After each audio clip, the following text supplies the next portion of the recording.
Welcome to Around the World in Events, connecting ideas, news and trends from across all regions.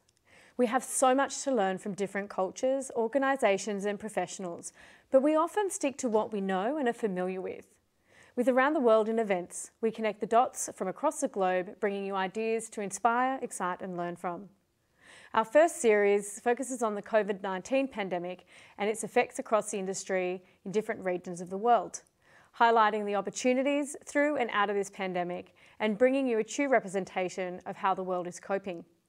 In this episode, I'm very excited to be speaking with Siddharth Ganeriwala from Chennai, India. Siddharth is the founder and CEO of Aura, one of the top award-winning agencies in India, 41 awards in the last 6 years in global forums. Aura has been around since 2002, creating customised experiences for brands from all over the world. It's known for providing top-notch corporate event solutions by integrating overall brand communication strategy in the way of live events. As we record this, India has 8,944 active COVID cases. Throughout the pandemic, there have been 456,000 cases out of a 1.3 billion population. Currently the fourth highest in the world for case numbers. Sid, thank you so much for joining us. Hi Libby, good morning or good afternoon, good evening, depends on which part of the world you're going to be seeing this video from. But it's great to be here, Libby, and it's perfect what you're doing to get a roundabout on what's happening in our industry across the world. It's a pleasure. Thank you so much. No, I'm finding it really rewarding, learning so much about what's going on, and I'm hoping everyone else is as well. Love to, I guess, start off by sort of talking through what was your business pre-COVID, just kind of set the scene of the changes that have happened. So Aura is now an 18-year-old company, Libby, and I personally have been in the event business for the last 24 years. Okay. So I believe I come with reasonable experience. We specialize in the corporate event space, and that's been our main portfolio. We end up doing a lot of launches. That's my particular favorite activity. We also end up doing a lot of conferences and meetings, and the going was great. We had probably the best, 2018-19 that we could have dreamt of. The 19-20 looked good. If you in India, we follow April to March as a financial year. So we ended up reasonably okay for 19-20. And we were looking very forward for 2021. We already had signed in a couple of large contracts, and we were really looking forward to this year. But then COVID happened. That's, I think, about answers your question, Libby. Yeah. Well, I'd love to. I mean, I've seen so many great events that you've done previously, and you've won so many awards. Obviously, a testament to the incredible work that you do. So, 41 congratulations. awards in 6 years. Wow, that's amazing. That's fantastic. So, let's kind of talk through the timeline. So, in Australia, we had a defining day where everything sort of fell over. Talk us through what happened with you. Was there a particular moment when you kind of knew it was all over? So, I don't want to sound like know-it-all, but I remember, and this is what my team reminded me actually. We were setting up for a very large event in Jan, the third week of Jan. The event was on the 24th of Jan, probably one of the biggest that we've done in the recent couple of years. And as we were setting up the moving in and load in happening, I was having a chat with my team, and I said, you know what? I hear there's this virus, in China. It's sort of, people are talking about it. I don't really know where in China, but I hear it's something originating in China, the virus at this point of time. I don't know from where, but it is in China at this point of time. And hopefully this should not spread, because if it does spread, it's going to be a big, big challenge for the world itself. Much later in April, in one of our Zoom meetings, I remember my team member telling me about it. I had forgotten about it completely. It was just a passing remark. And he said, you look what you have done. I said, what did I do? You know, so he said, you did tell us in Jan that if this virus spreads, it's going to be a big challenge, and that's what's really happened. So, I've been tracking this virus from maybe late end of Feb and the first week of March, and I realized this was going to be crazy for at least the Indian region. I never thought this would go world over this quickly and this rampantly. So somewhere in the March first week, we realized that this is now in our house, in our territory, and we need to be looking at what we could do. Uh, so by the early second week of March, we started prepping our team from a work from home environment. We started making a plan that if things become as ugly as some other countries are seeing, what would we do to ensure business continuity, with the hope that we would have business. We we didn't realize that we would not have any business, but that's a story for a later part of the show. So we sort of anticipated this, and India went into a lockdown in the third week of March. But Aura went into a work from home probably the end of second week of March. So we were actually ready and geared up to work from home. Unfortunately, there was just no work to do. Wow. I mean, it actually seems, and I've spoken to a few people that have really kind of been quite intuitive when it came to this, and it sounds like that you were intuitive even when you might not have known that you were being that way. So with the lockdown in the third week that came in, what did that look like? I mean, for every region and every country, the level of lockdown that people are living with is varying. What did it look like for you? So I think the lockdown itself, Libby, in India came out. It was a bolt of the blue. Nobody really saw it coming. Nobody really anticipated it happening, and not at the speed it what happened. The announcement was made like on a Monday morning, and we went in for a lockdown Monday night. So people didn't have any time to prepare, and that created a lot of confusion.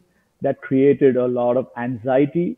That also created a lot of fear and uncertainty. So I would say it was not a great beginning, as much as the lockdown was needed. Okay, but I think the way it was handled could have been, planned better and maybe announced a couple of days in advance, so people had time to, shop for essentials. Probably offices could plan, for work from home, not only our business, but other businesses too. So there was some kind of business continuity, which really never happened. India didn't get that chance to prepare for a lockdown. Yeah, I mean, I can imagine how difficult that would have been. With us, I think we had a frustrating experience where we would only get a few days to prepare, but thinking and comparing to the situation that you went through, definitely. And now our lockdowns weren't. They were like, okay, there's a small bit of closure. Here's a bit more, and here's a bit more. But this sounds like it was just kind of rip Band-Aid off. This is what's happening.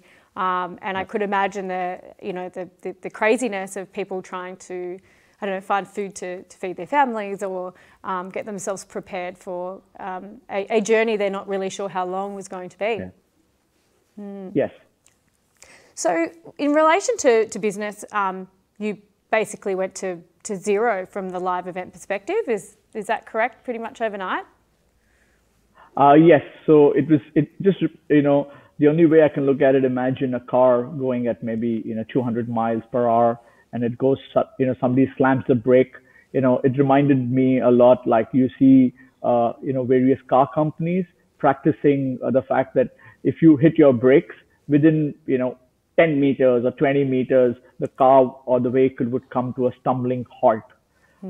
That's the only explanation I can think of, Libby. It just seemed like that. We were going at a great speed. We had a couple of large projects contracted out for us to be executed in April and in June, and we were prepping for it. We had advanced certain, suppliers in terms of planning, uh, and everything just came to a standstill. So we are at zero revenue from the lockdown till about a couple of weeks ago, where we are beginning to see some sense of billings happening for various of our clients. Well, it's great to see that there's starting to be a little bit of a hope towards the, a light at the end of the tunnel, I suppose. How did the last few months affect your team and the way you were able to support them? Or was there any government support? I could imagine there might not have been a lot.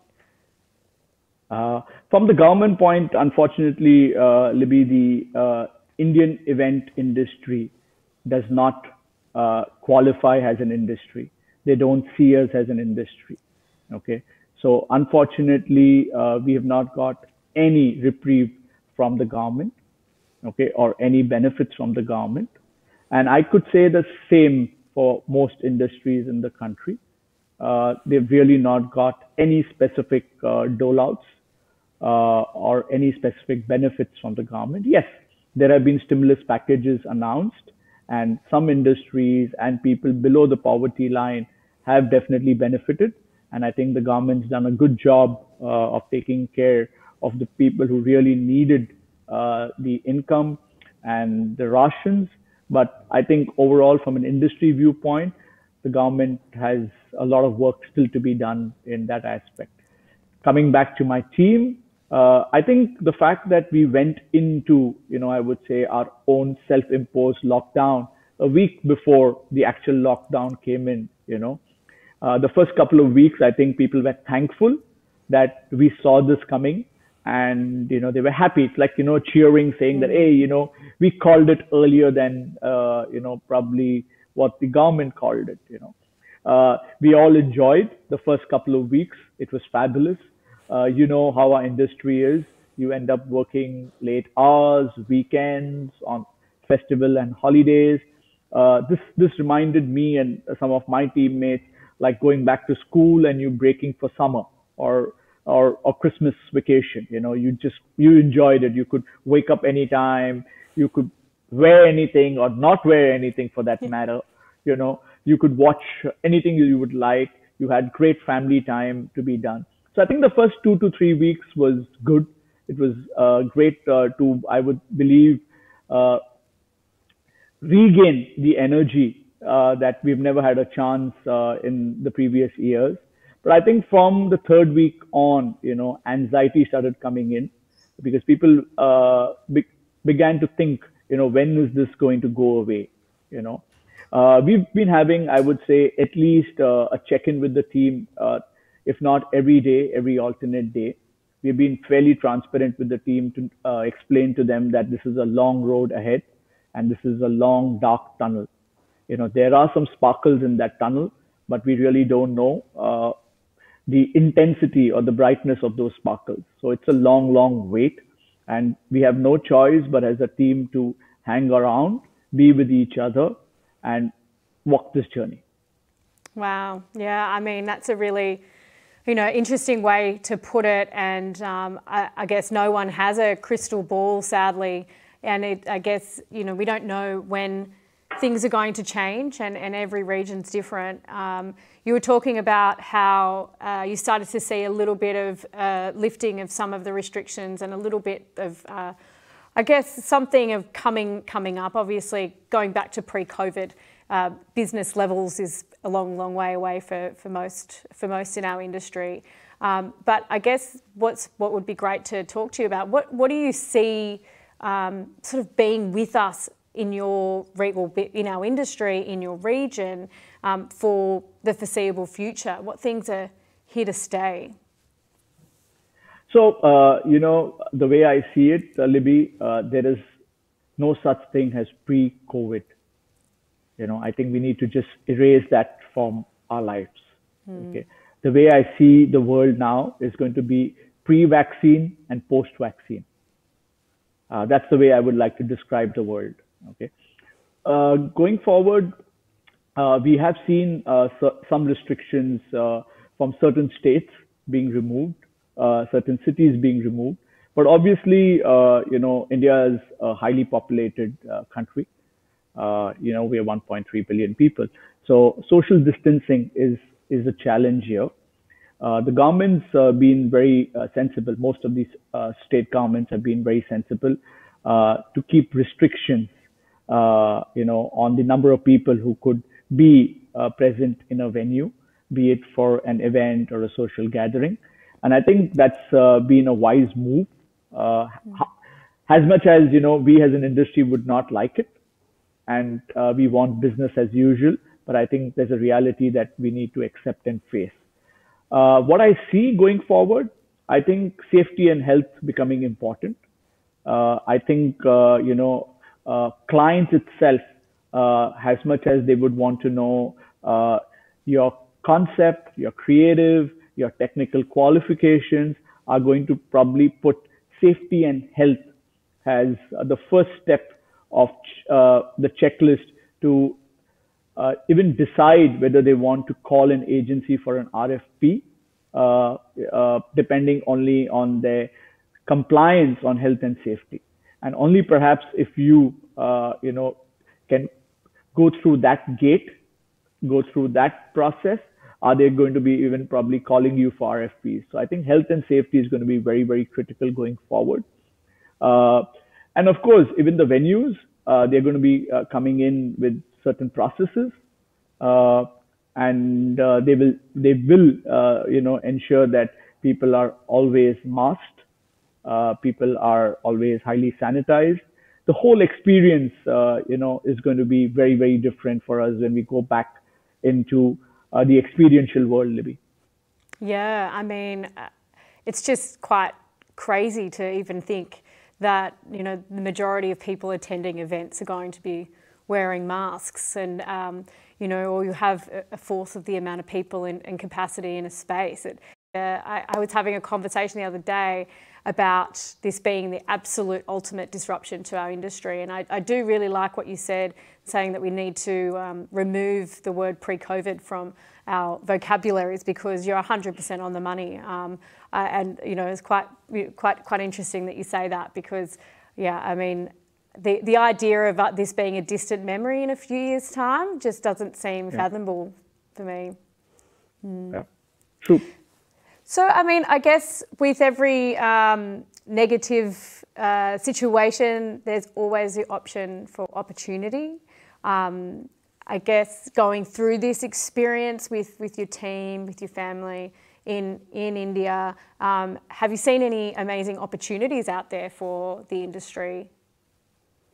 So, what I'm seeing at Aura itself, Libby, the team's been extremely proactive. At least a reasonable portion of the team has been very proactive. They've realized that they need to make the switch on the virtual event space. They are also, doing, I would say, some research to explore new opportunities for the organization.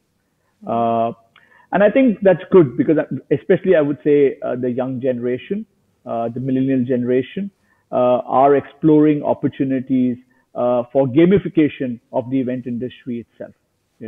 So because we are going to be having hybrid events, okay, we are going to be having a mix of physical and digital events, okay.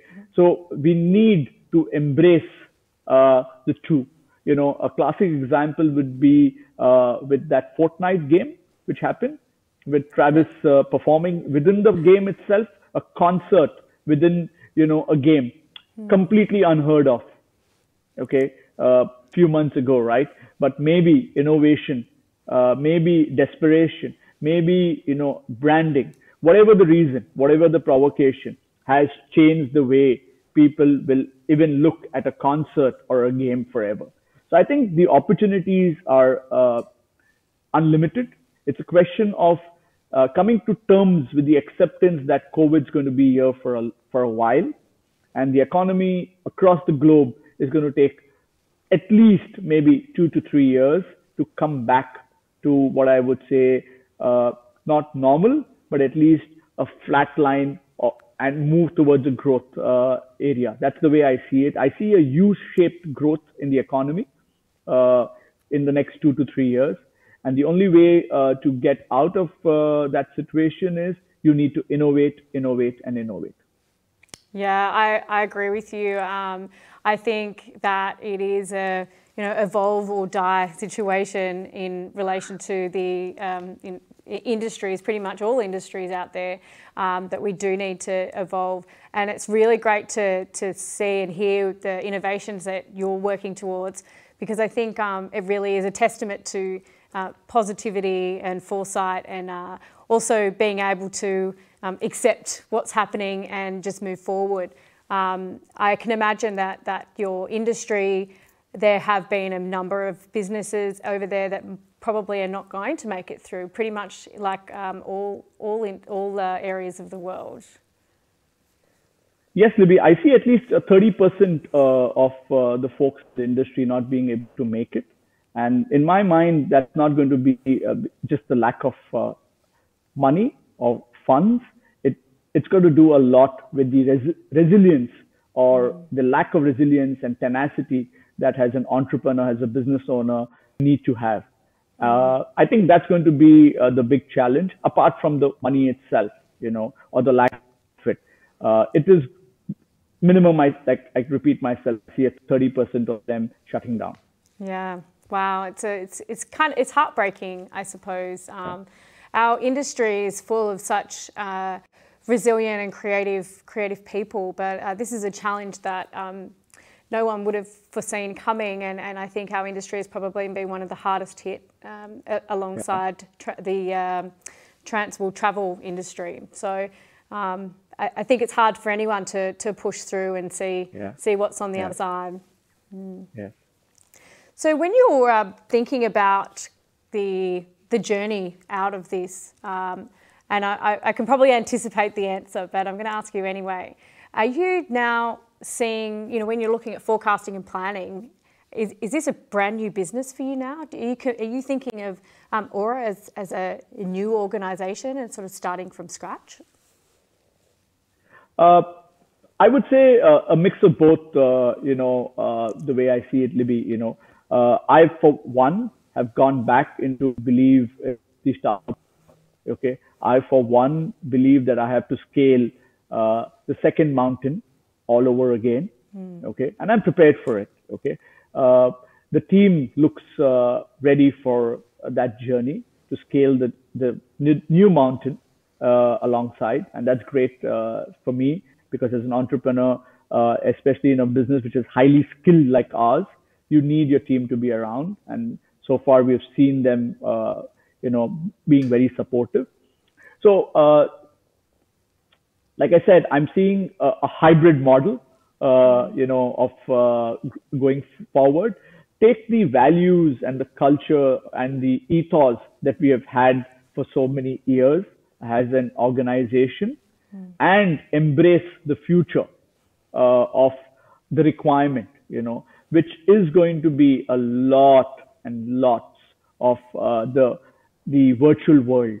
I see a extremely close hybrid model, and we need to be prepared for that hybrid model. Yeah, I agree. And you see a lot of things happening out in the marketplace.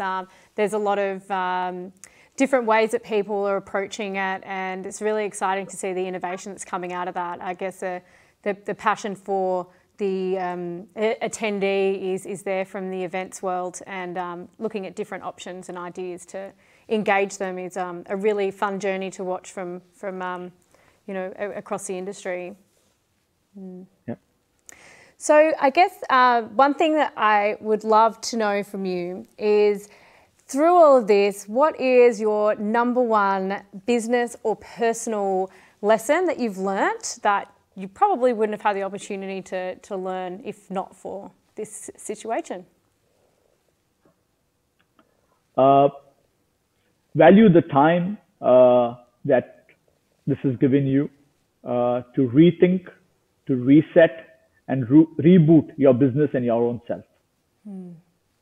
I love that. I think one thing personally, I have not taken the slow approach. I've kind of been, running on full steam since it all happened, and I think maybe taking that time is definitely a good reflection, and certainly something that that we should all sort of, take to heart and find that time to reflect I'm not sure my wife and my daughter is going to agree to what I said, but in my own way, I believe, I have been able to reboot myself, rejuvenate myself, and I'm in the process of resetting myself. Oh, that's amazing. That's really great to hear, and I think that's all an internal thing. So even if your wife and daughter aren't seeing it on the outside, it's definitely a great feeling to feel it on the inside. True. So I really, really appreciate your time today and learning about what's happening and what's been going on in India and also across the industry. Is there anything else that you wanted to add before we finish off? Libby, I think the opportunities for collaboration is going to be something that I would like to spend a couple of seconds on. Yeah. Now we all realize the world's become much closer than it was. I really see a great opportunity for folks across the industry, especially our industry, to work with each other, to collaborate with each other much more than we perhaps have ever tried in the past. And that's something which I see happening even in our country, in India right now. I have a few friends whom I'm talking with for collaboration. I hear there are some other folks in the industry which are talking about collaboration with each other, reskilling and upskilling their teams, and probably doing some kind of an informal merger or informal, arrangement to bring the best of both the teams together, or maybe even three teams together.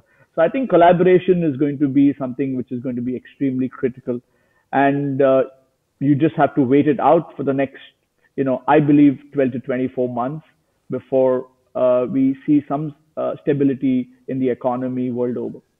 Yeah, I love that. I think you're on the money. Collaboration. We've seen a lot of it here in Australia as well. But I believe that the passion that we all have for the industry, regardless of whether we're competitors or potential competitors in the future, I think it's all coming together to find better solutions and make the events industry alive again. I love that. I think you're definitely on the money about that being such an important thing moving forward. It is. It is. I'm quite buoyant and positive, of the future of this industry, but it's just going to be the capability and ability to wait it out. Yeah, absolutely. And it is the ultimate disruption. And I think some of those really key points about forgetting about the past and moving to the future is going to be the key to us all making it out the other side. So, you've been super inspiring. I really, really enjoyed chatting to you today. Thank you so much. Likewise, Libby, it's been fabulous chatting with you. It's been great that we connected thanks to the EO world, and it's a pleasure to be here.